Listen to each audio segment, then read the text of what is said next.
So, like all good adventures, it starts in the car. We're in the car, heading down to Bear Mountain. We're gonna go camping and try to do some racing. See you out there. Well, we arrived here on site. Now it's time to set up my home away from home. Time-lapse makes everything look better, doesn't it?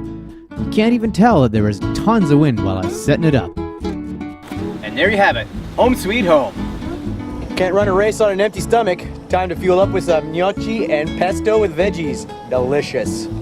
I don't know what that deer had for supper, but I sure wished I had that in my stomach starting the race the next morning. After supper, we wandered around the campsite to visit with some friends and chat about the race coming up the next morning. Speaking of which, next morning it was off to check bags and get ready for the race. Of course, I was there a couple hours early because I was watching other people start the 50-miler before my race, which was 2 hours later. But it gave me a chance to watch my friends start and see how the race got underway. Time to get this thing underway.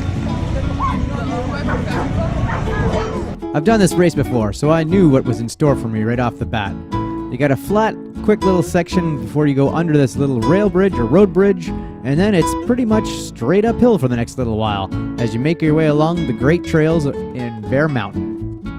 Just pulling into aid station 1, Anthony Wayne. This is where we took our shuttle bus this morning. Grab a bit of food and keep on going. Although the first aid station was amply stocked, I chose to pretty much run straight through. I was feeling good and decided I might as well get as much mileage into the legs before I fell apart. You see, the problem for me was this was actually my first trail run of the year. Part of the race took us along the Appalachian Trail. It was cool to watch a whole bunch of hikers coming up.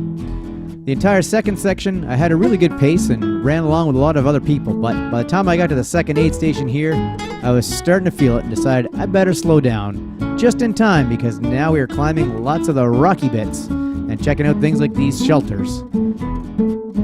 Well, as Bon Jovi may have once sang, we're halfway there, but I am living on a prayer. Not so sure running with the flu is a great idea out here. The next little bit was kind of a blur, I guess. I was tired and taking my time. Still made it to all the aid stations, watched people running, took some film, and I had fun. Well, coming back to Anthony Wayne, the last aid station of the day. Final 8 kilometers and then make my way to the finish line. I guess the moral of the story for this entire race is, if you've got the spirit, you can probably pull it off. I was relying heavily on my winter endurance, and, well, it worked okay for the most part. As you can see, I made it to the finish line, and once I crossed that line and collected my medal, I made a beeline for a certain tent. No, it wasn't the puppy tent. It was, in fact, the beer tent, where I started my journey back to rehydration land. How do you feel? Like crap. I guess the faces say it all, though. Even though they say they felt like crap, the big smiles were on everyone's faces when they crossed the line. Do you have anything to say for yourself? Came, saw, finished. Get her done. Conquered. Get her done. And so ends the race.